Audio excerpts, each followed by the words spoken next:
Hello everyone, आज video की शुरुआत करेंगे भारत माता की जय के साथ। आज का टॉपिक है India China border tension, Nifty selling का क्या दूसरा चरण शुरू हो चुका है? Question mark question mark question mark, क्योंकि लोग क्वेश्चन मार्क देखते ही नहीं है। और जानेंगे बैंक क्यों नहीं छोड़ पा रहा है ब्याज, क्या है असली कारण, बैंक क्या कहना चाह रहा है, सब जानेंगे। और बैंक ऑफ इंडिया में बड़ी खबर, जो तेजी है क्या नहीं है, सब जानेंगे आज के वीडियो में। तो मैं मुकुल अग्रवाल आपका आप ही के यूट्यूब चैनल में स्वागत करता हूं। जो भी नए लोगों, चैनल को बिल्कुल सब्सक्राइब करें, बेल आइकॉन का बटन प्रेस करें, क्योंकि आपके स्क्रीन पर एक से एक बेहतरीन वीडियो दिख रही होगी कि किस तरीके से हम बेहतर से बेहतर चीजें लाते हैं।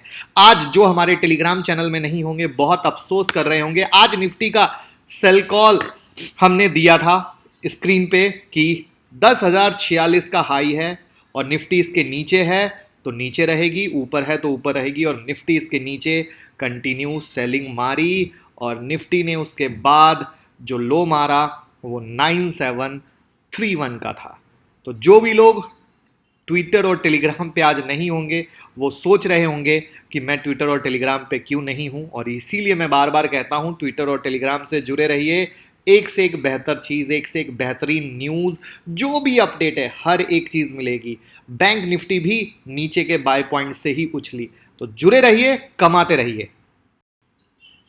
भारत चीन के बीच जो सीमा विवाद है वो तनाव में बदलकर झड़प में बदल चुका है, और सीमा पर चीन के साथ झड़प में भारत के एक कर्नल और 2 जवान की मौत हो गई है। और इन जवानों की हत्या के बाद दोनों देश के बीच तनाव बढ़ा है। और अभी तक जो जानकारी है मनी कंट्रोल के अकॉर्डिंग, लद्दाख के गलवान वैली में भारत और जो चीन की आर्मी के बीच झड़प हुई उसमें 3 आर्मी जवानों की हत्या हुई। इसमें एक आर्मी के सीनियर अधिकारी हैं। और पिछले कुछ दिनों से दोनों पक्ष यानी भारत और चाइना के बीच आपसी बातचीत के जरिए इस मुद्दे को सुलझाने की कोशिश कर रहे थे।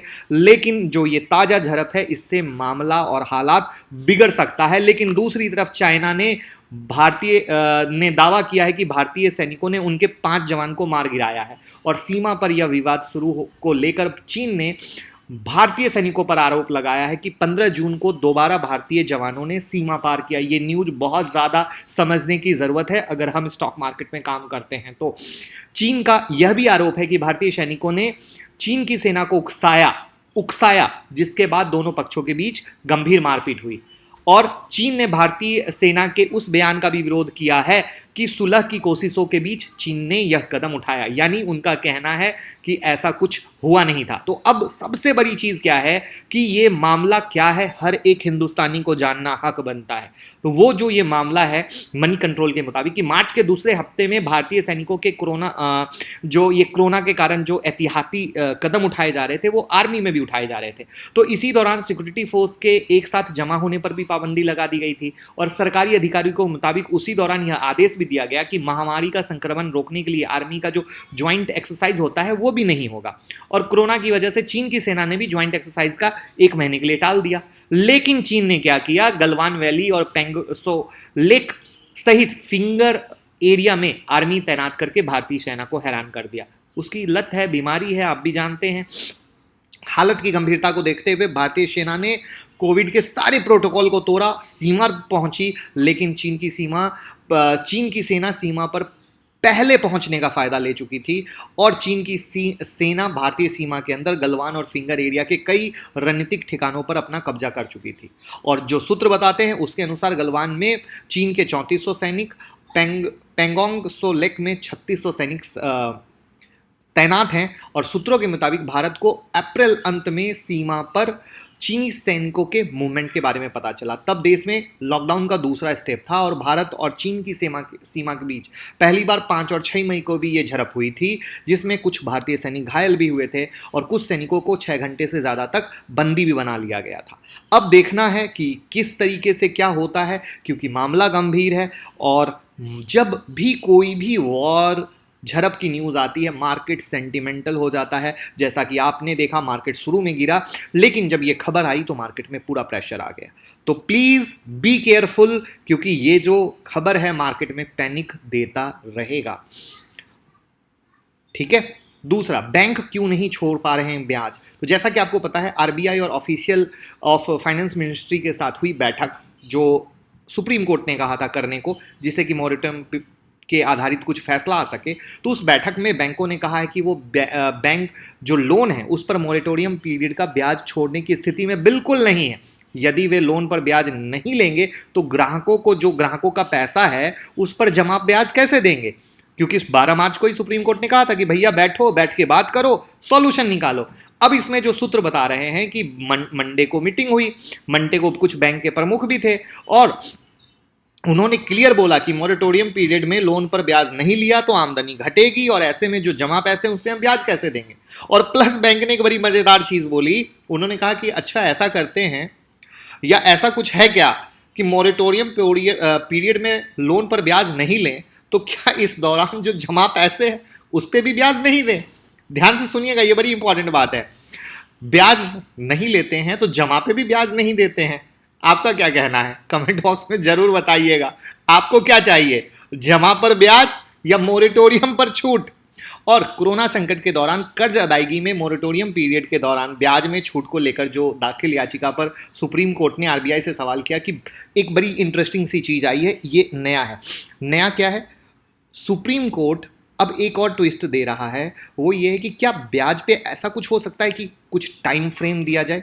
जैसे पहले क्या था कि ब्याज माफ कर दो, तो जैसे लास्ट टाइम जब नरम रुख था तो उस नरम रुख का कुछ ऐसा अंदाजा लगाया जा रहा है कि ठीक है, शायद अगर तुम ब्याज लेना चाहते हो तो कुछ मोहलत दे दो। तो अब क्या होगा, किस तरीके से होगा? जो 3 दिन का वक्त दिया गया था वो अब कल है 17 तारीख, यानी कल का दिन अगेन इंपॉर्टेंट आएगा।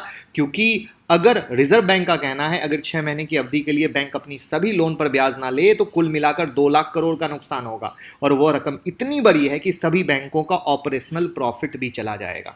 तो आप क्या चाहते हैं, आपके जमा पर बैंक ब्याज दे या ना दे?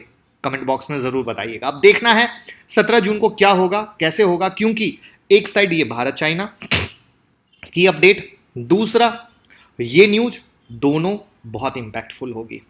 तीसरी बैंक ऑफ इंडिया की खबर, मंगलवार को भी तेजी रही, सोमवार को अपर सर्किट लगा, 20% की तेजी पर अपर सर्किट लगा था। तो क्या है वजह? तो जैसा कि आपको पता है सेंट्रल गवर्नमेंट डिसइन्वेस्टमेंट की प्रोसेस स्टार्ट कर रही है बहुत जगह, बहुत सारी कंपनियों में, बीपीसीएल में भी बात आई थी, कॉनकॉर में भी बात आई थी। तो बताया जा रहा है कि कुछ सरकारी बैंकों में सरकार अपनी हिस्सेदारी बेच सकती है और वह सरकार बैंकों की हिस्सेदारी बेचकर उनकी सेहत सुधार करना चाहती है। तो इसको लेकर जो प्राइवेटाइजेशन की बात चली है तो कुछ सरकारी बैंकों में मार्केट की दिलचस्पी बढ़ी है और निवेशक जो हैं उस शेयर के पीछे भाग रहे हैं। उन्हें लगता है कि पैसा डबल हो जाएगा, लेकिन वो ये बात भूल रहे हैं। इससे पहले भी बहुत सारी कंपनियों में इस तरह की बात हुई थी, बट शुरू में पंप हुआ और फिर वो स्टॉक डंप हुआ। याद है कि नहीं? कमेंट बॉक्स में बताइए कौन कौन से स्टॉक इस न्यूज पे पंप हुए और फिर डंप हुए।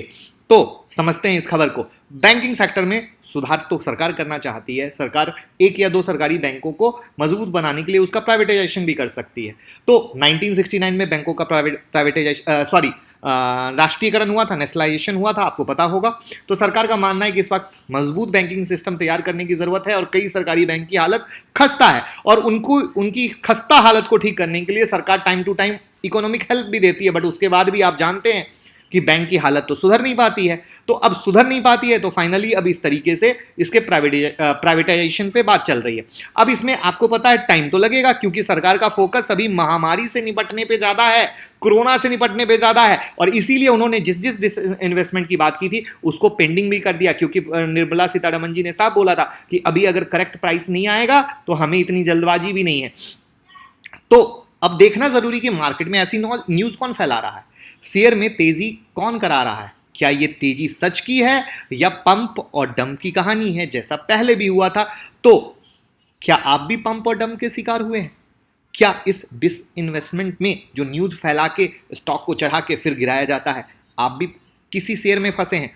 प्लीज कमेंट बॉक्स में बताइएगा आपके साथ किस शेयर में ऐसा हुआ है, क्योंकि ये दूसरों को जानना बहुत ज्यादा जरूरी है। क्योंकि वो लोग सिर्फ 2-5 रुपए की तेजी में फंसते हैं, 10 रुपए की तेजी में फंसते हैं, 20 रुपए की तेजी में फंसते हैं, बट वो डंप बहुत तगड़ा होता है।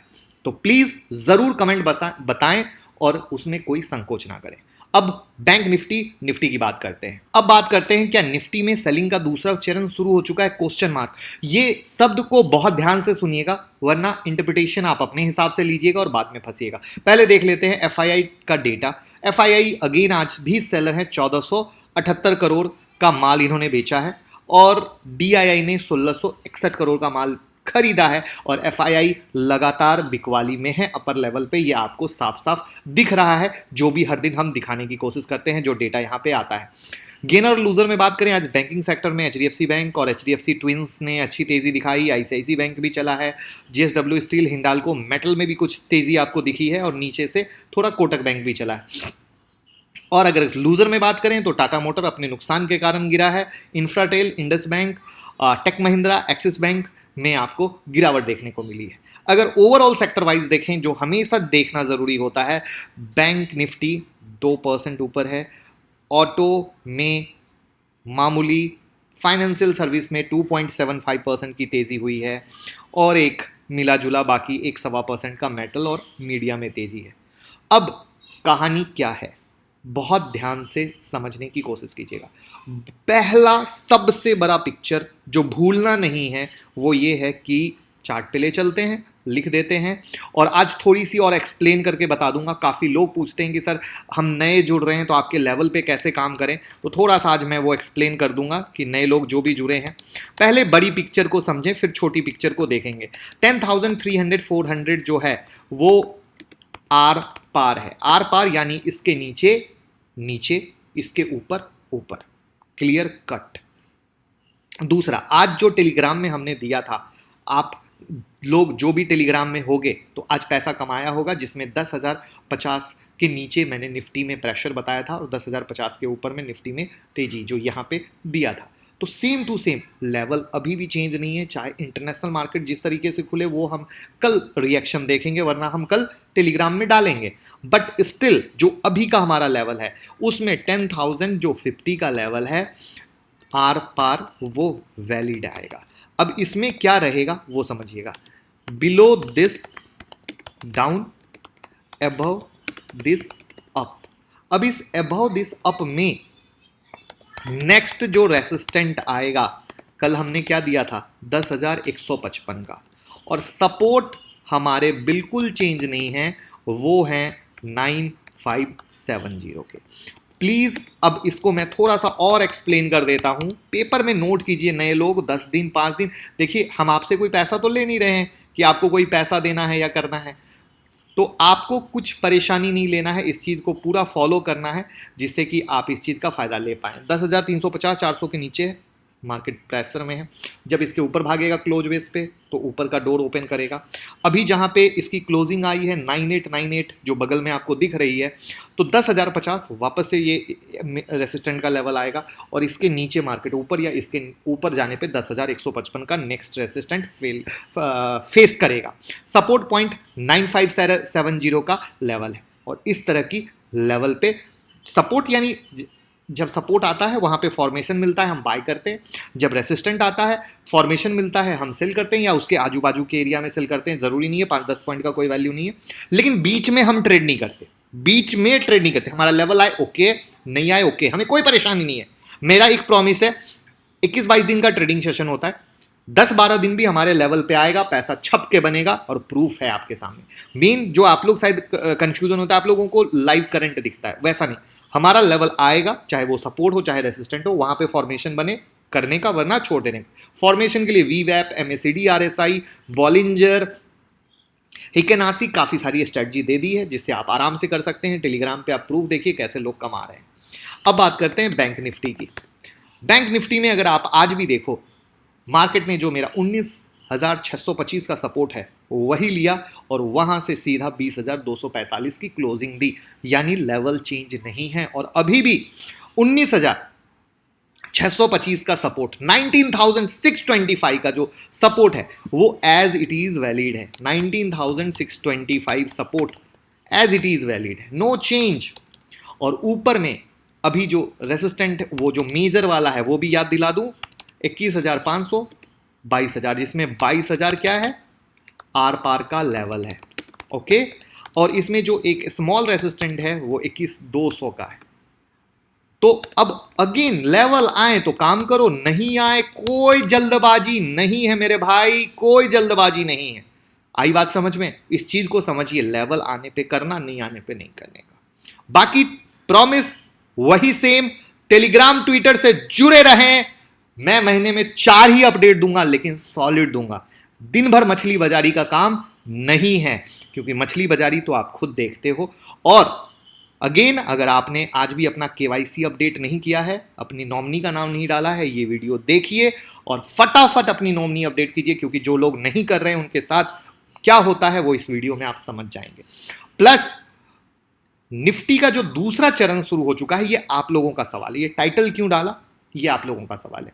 मेरी बात समझिए, मार्केट में जितना न्यूज फ्लो हो रहा है ना, बहुत केयरफुल होने की जरूरत है। बड़ा लेवल एज इट इज 10,350 400 नहीं तोड़ेगा, मैं हूं डाउन साइड में, लेकिन उसके ऊपर में ऊपर का गेट खुलेगा, ये याद रखिएगा। तो आंख बंद करके ना ट्रेड कीजिए, आंख बंद करके ना पोजीशन बनाइए। और जिस तरीके से ये चाइना और इंडिया वाली स्टोरी आ चुकी है और कल लोन मोरेटोरियम की स्टोरी है, तो प्लीज बी केयरफुल। और जय हिंद, जय भारत। और आप लोगों को कमेंट बॉक्स में खुद बताना है जो सवाल पूछे गए हैं, देखते हैं कौन क्या जवाब देते हैं। और वीडियो पसंद आए लोगों के साथ शेयर करना बिल्कुल मत भूलें। प्यार दीजिए, प्यार लीजिए। अगर आपको सपोर्ट मिल रहा है, आपको फायदा हो रहा है, दूसरों तक वो सपोर्ट पहुंचाइए, जिससे उन्हें भी वो जेन्युइन इंफॉर्मेशन मिले, जिससे आप भी कमा रहे हैं वो भी कमा सके। Thank you.